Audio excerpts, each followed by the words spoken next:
I just finished watching the newest episode of I May Destroy You, Line, Spectrum, Border. So the purpose of this episode is boundaries. So we start off in Theo's support group, and there's a young woman who is explaining an incident she had with a coworker. In this incident, the coworker essentially turned the tables around on her, telling her that she had violated his boundaries and that he would no longer talk to her. So this young woman is thinking out loud, wondering, did she overstep? Is she over-exaggerating? Does she need to chill? And Bella comes in out of nowhere with a very long, drawn-out speech about the Bobs of the world. So in this speech, she attempts to articulate why it is a lot of women cannot translate their feelings into words. In this speech, she makes the point of saying that everyone knows when their boundaries have been violated, our antennas go up, but for whatever reason, our defense mechanism seems to be to undermine ourselves and tell ourselves that we're over-exaggerating and essentially not really acknowledge the severity of the situation in front of us. And according to Bella's speech, the Bobs of the world have successfully carved out these gray areas. And because people avoid conflict, they tend to tell themselves anything but the truth. And so we have to start analyzing these Bobs and telling them, we do see you and we do see what you're doing. An interesting question she asks in this speech is, how often do you as an individual know when you're violating somebody else's boundaries?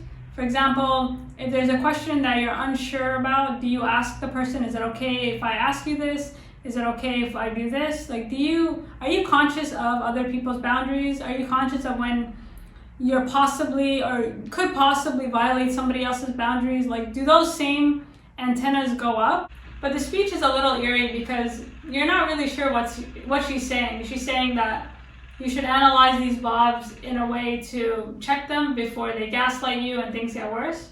Or is she saying that you should analyze these Bobs and take notes and essentially do unto others what's been done onto you, so you too can kind of tiptoe the line and successfully manipulate these gray areas? And this is really interesting because as she's talking about Bob, I just remembered Zane. And Zane is not your quintessential predator. And that's kind of the whole point. Like, there is no one-size-fits-all for what a predator looks like. And you see that as Arabella and Kwame become predators in this episode. And I'd like to start off with a disclaimer. So Michaela Coel actually breaks down this episode in GQ. And I have linked the interview in the description box below. But moving on, so as soon as she's done her speech, we cut away to Kwame. And Kwame is going on about how sexuality is a spectrum. And I think ever since that conversation with Damien, he's really craving intimacy. Like, he no longer wants meaningless sex. And every sexual encounter we've seen him in, he's always the sub. Like, he's not a dominant man, but he seems to confuse intimacy with females. And his way of kind of getting back control is to date women and tell himself that, well, if I'm looking for intimacy, then it shouldn't really matter if it's a man or a woman. And I think that interview with the police officers made him feel so bad, and in part he might actually blame his sexuality for what happened. And this is a very misguided attempt to find closure. And this episode is structured the same way as the assault episode. So in episode 4, I believe, you see Kwame being raped essentially, and you see Arabella being stealth. And here you have the same parallel. So we follow Kwame and we follow Arabella as the hunted become the hunters, and they're no longer prey. Like, so in this episode, we're seeing how it kind of turns that episode on its head, and they become predators. So we can start with Arabella before we get to Kwame. So Arabella gets a call from the police station that there has been some progress made in her case. She goes in, and the 2 cops are pregnant.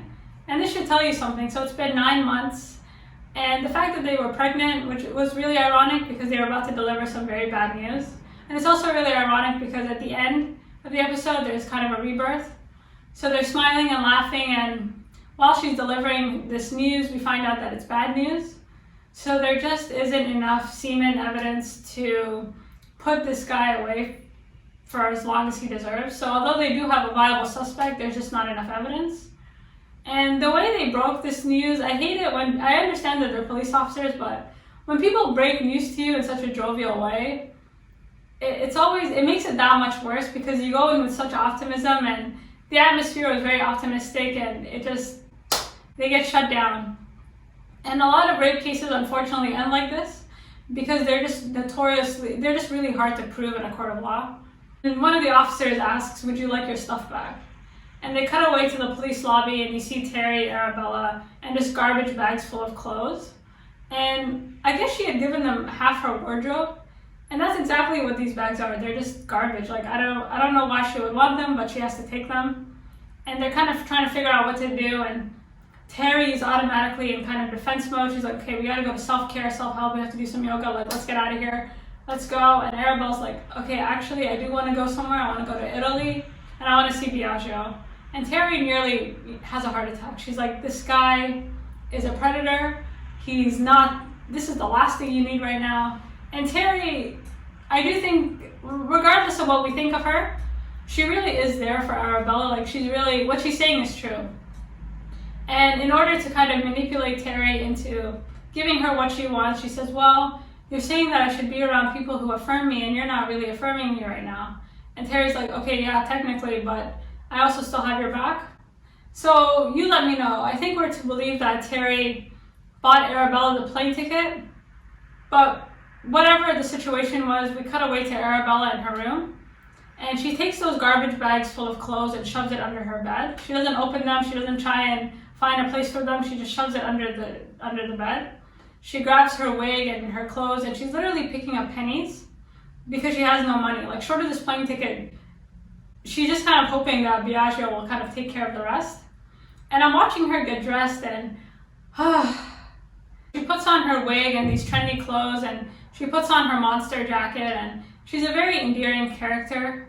Every time I see her with her backpack, if somebody ever tells you to take your backpack off, like, don't do it. Like, your soul dies once your backpack is taken away from you. And she's trying so hard to go back to the old Arabella, and the great mistake that she's making is that she thinks that everybody else around her wants to see her go back to this old Arabella. That person doesn't exist, and similarly, these people don't exist anymore. Like, they've all grown and changed, and she's just kind of frozen in time.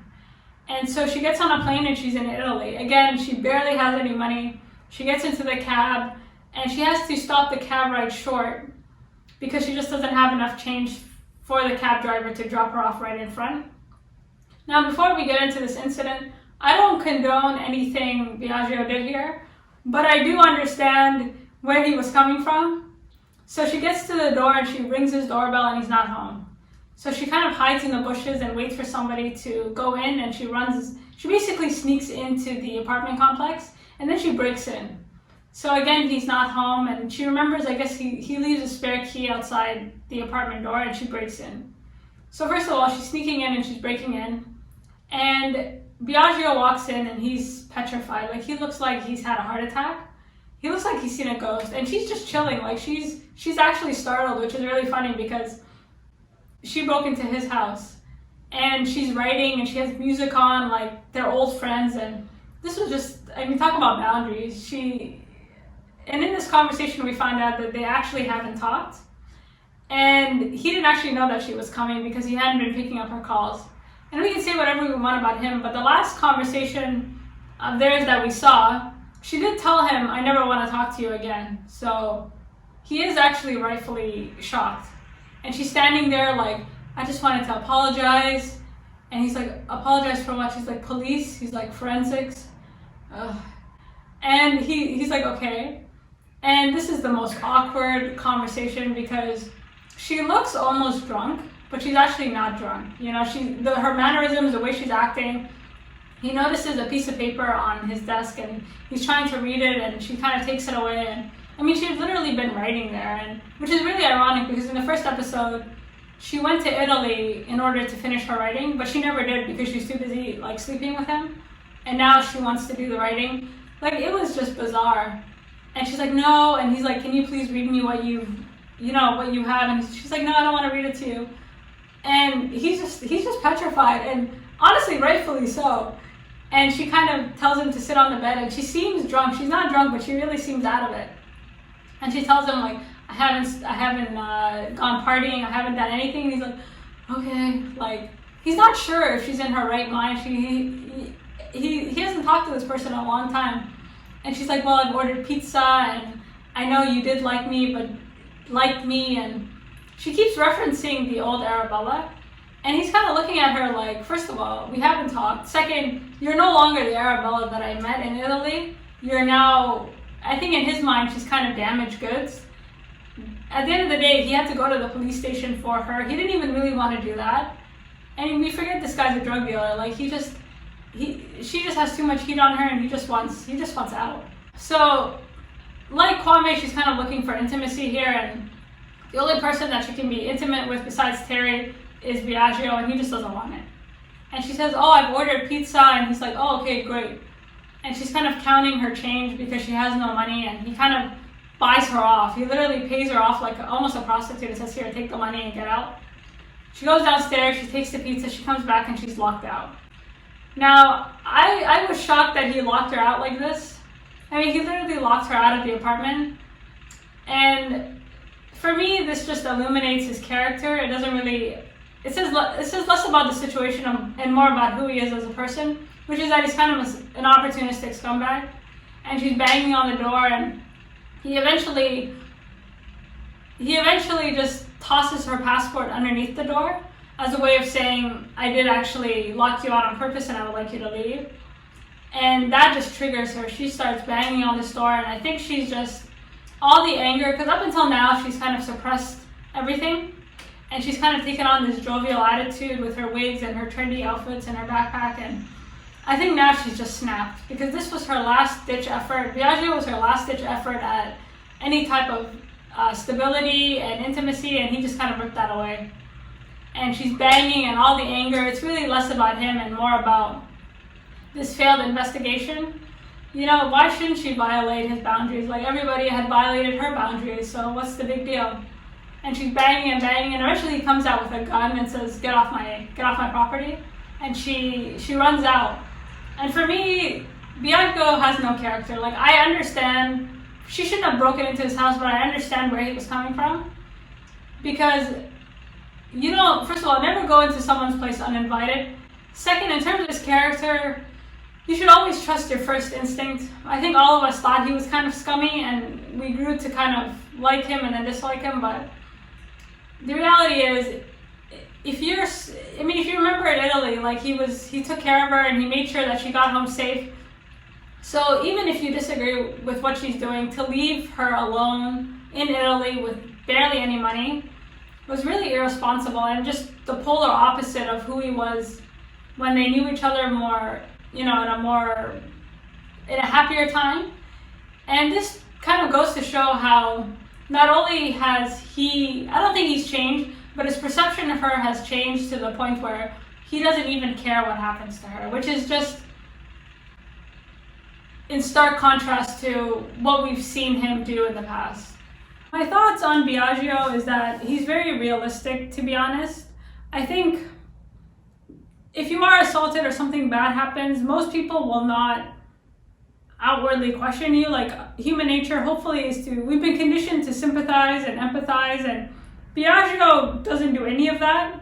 And he says what a lot of people are thinking, and I think he is, like, we can look at him and we can be disgusted, but he is the norm, I believe. And his character is very interesting to me because he kind of reacts in a way that we all fear. Like, you hope that when you open up to someone, they don't react the way Biagio would react. But sadly, a lot of the times, he's why we don't tell people the whole truth and nothing but the truth, because this is what happens. And I think that's why his character is there, to kind of show you and highlight a very ugly truth about people, which is they really don't want to hear it. She's basically alone in Italy. Her service doesn't work. She can't call Terry for money.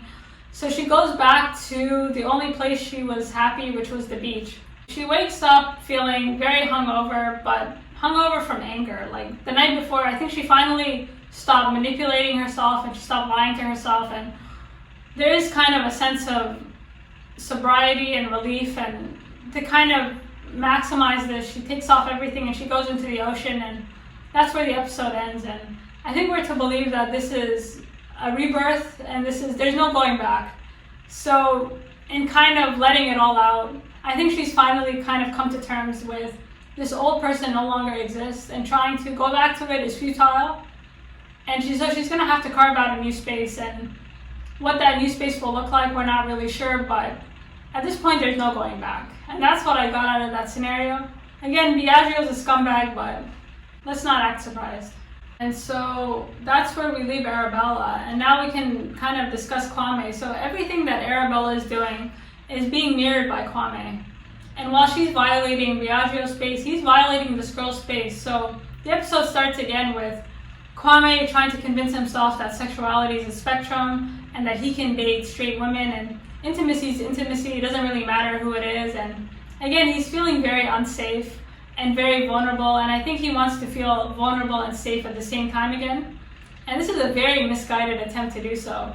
So he goes on this date with this female, and she just, I don't know, she's problematic, but in this date, you can kind of see he's really awkward. He's clearly never gone out with a girl. He's like, nice hair, and this date is super awkward, and she's really into it. She's not really picking up on anything, and the date goes fairly well, and he's really awkward throughout. Like, if you look at his body language, he's very stiff. He's very, he doesn't really know what to do. And yeah, the date goes well, and they end up kind of going back to her place, and as he's kind of walking her home, you see him kind of walking behind her. Like, he's not really touching her. He's not really giving her any kind of physical affection, which for Kwame, as we know, because we know him now, we know that this is very unusual. And she's kind of flirting with him, and he just kind of has his hands in his pocket oh, this is really awkward, And this girl is why I don't go on dating apps. She kind of makes it known before they go back to her place that she likes guys with edge, quote unquote, which means black guys. She really likes black guys, and she keeps telling him that, and she's like, do you like Greek girls? Do you like white girls? And she has a fetish, essentially, and she uses this app to kind of, I guess, live out her fetishes. And the thing with dating apps is she's awful, honestly. She's a bad person, but at least she's transparent. Whereas Kwame was omitting some very serious information about himself that would have actually affected whether or not she would have invited him back to her place. And the thing with this girl is, as I can only speak as a black female, but a lot of these apps, people almost use it to experiment. It's almost like you're at a restaurant and you want to try something new. So sometimes people do go on these apps to hook up with people that they've never hooked up with before. And I know I've had this experience with people. It's not hard getting dates, it's just the types of people you get are very problematic. They're like this. They either have a fetish, or they're kind of experimenting. They're using you to experiment. And this girl is clearly using Kwame to either experiment or just live out her fantasy life, which honestly is fun. I guess, as long as you're both fetishizing each other, but that's a whole other conversation. Dating as a black girl getting dates on these apps as a black girl is not difficult. It's just finding people who are not like this girl is 1 in a million. But that's a whole other video and a whole other conversation. Anyways, she takes him back to her place and they have sex. And it's really funny because you see their foreplay and they're sitting on the bed, and Kwame again is stiff. I don't know what he thought sex with a girl would be like. Maybe he thought he would just go in and talk, and this girl, for better or worse, she really knows what she wants. She kind of outlined it clearly. She wants to have sex with him, and she's kind of pushing him, right? She's kind of like hurry up and get on with the show, and he clearly just wants to sit and talk, and she ends up kind of pulling him down, and they end up having sex. So this sex scene is pretty disturbing because you see that he basically reenacts his own assault. So he has her in exactly the same position that his assailant had him in. And the contrast between her and him is really just night and day. And she's having, it looks like, the best sex of her life, and he's crying. He's literally crying as he's having sex with her, and every flashback he has makes him, kind of reenact it even more and more. And finally, when he comes or the sex is over, he's kind of literally shocked, right? And she's fine. She gets up and says, "Do you want to have a drink?" And he's looking at her waiting for her to yell and scream, and because in his mind, I think he had assaulted her. Like, he kind of reenacted it, so he's kind of looking at her like, how come you're not mad at me? How come you're not this and that? And just because you don't know you were violated doesn't mean you weren't violated. And once the sex is over, I think Kwame gets what he wants, which is like this intimacy. And post-sex is always fun. I don't think sex is always about coming, but whatever the case, they're lying in bed and they're talking, and I think this is what he wanted. So the sex was like something he got through to get to this point. And they're talking about whatever it is they're talking about. The song comes on and the N-word comes about, and she kind of replaces it with a ninja. And he's looking at her like, what did you just do there? And she's like, well, that's my replacement word. And he's like, what do you mean you have a replacement word for the N-word? She's like, yeah, I don't want to offend anyone. And they kind of have this whole conversation about political correctness and why you're kind of not able to, who's able to say what and in what context. And a conversation about, the gay community comes up, and she kind of says, well, I can't even say this word without worrying about some gay guy getting pissed off. And Kwame's like, whoa, go back. Like, you're doing it again. You're like doing this weird political correctness. And this conversation gets worse as she kind of makes the point of saying how gay men are female appropriators of female behavior, I think she says. And she's kind of gone down a very toxic rabbit hole and a lot of toxic stereotypes that still undermine gay men as being real men. And again, I'm not saying this woman is a good person or a bad person. I mean, she's a bad person, but again, she's transparent. And she's kind of opening up to him she's kind of really opening up to him, and he's really triggered. And he asks her why you're kind of replacing words, and she's like, well, I don't want to offend anyone. And to be honest, better safe than sorry. And he kind of reveals the fact that he's a gay man. And the way he revealed this was like a Disney movie. He's like, well, I'm gay. And she's like, what? And she's like, well, if you're gay, why are you on an app looking for women? And he's like, again, he goes, well, sexuality is a spectrum. Which is such bullshit because you just told her you were gay. Now, her reaction, was appropriate, in my opinion. I'll just be blunt.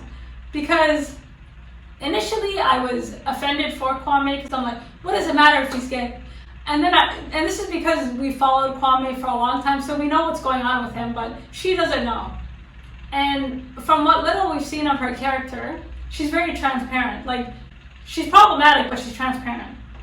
And all of a sudden she's super violent. She's like, you need to leave. Like, do you do this often? And we find out that he's actually never had sex with a woman before, and this is his first time, and all that intimacy and all that. And she makes the point of saying that, well, I've shared so much with you, and you're basically lying, and this whole everything here has been built on a lie. And he's like, no, it hasn't. Kind of like cries on his way out. And I was looking at her. As much as I don't like her, I do understand her reaction, because if I put myself in her shoes, how would I react? And I probably would have reacted the exact same way, to be honest.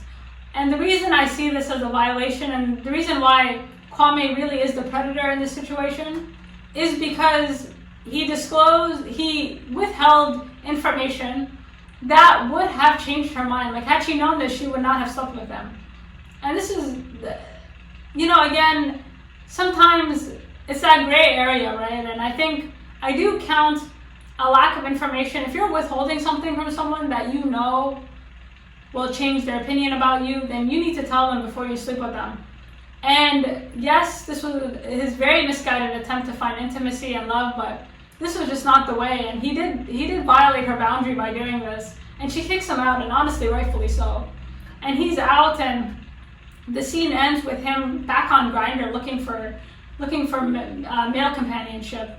And he literally gets a text and he's on his way. So he kind of goes back into this like high-risk sexual behavior, and which is such a contrast, because with this woman he'd gone on a date and he kind of built that intimacy, but sadly this intimacy was built on a lie. This little experiment of his has failed. So whatever closure he's gonna get, whatever outcome, whatever the new Kwame looks like, it's not gonna be on a spectrum. Like, he's gonna have to accept who he is and carve out a space that makes him feel vulnerable and safe around men.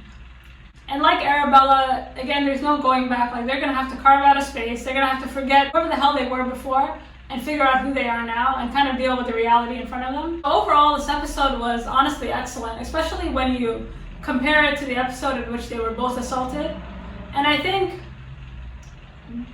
the idea of someone being a predator or someone being a victim, these are very fluid concepts, and there's nothing to say that a victim can't become a predator or a predator can't become a victim. Like, these are very, like, a person can occupy both spaces at once, and again, hurt people hurt. And I understand that both Arabella and Kwame were manipulated and their vulnerabilities were abused, but does that give them the right to kind of abuse other people's vulnerabilities and lie and manipulate others?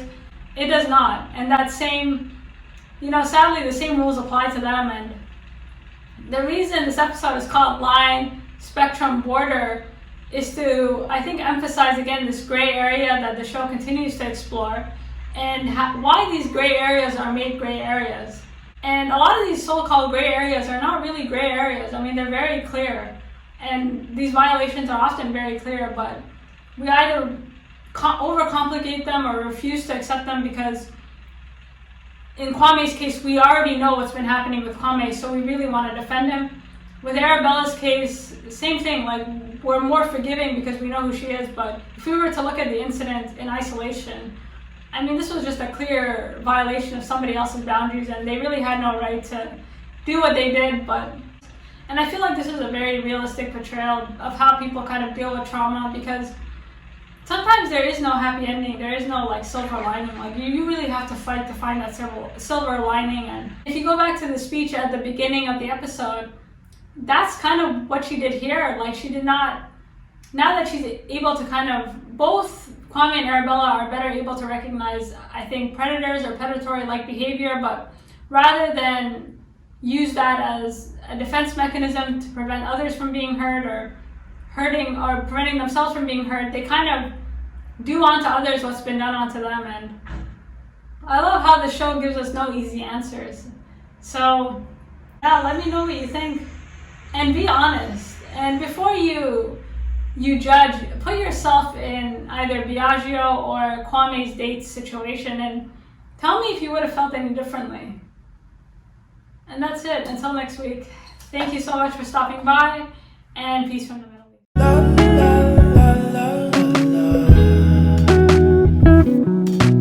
Let her know, I gotta let her know that she my white horse, she my medical, she like my baby.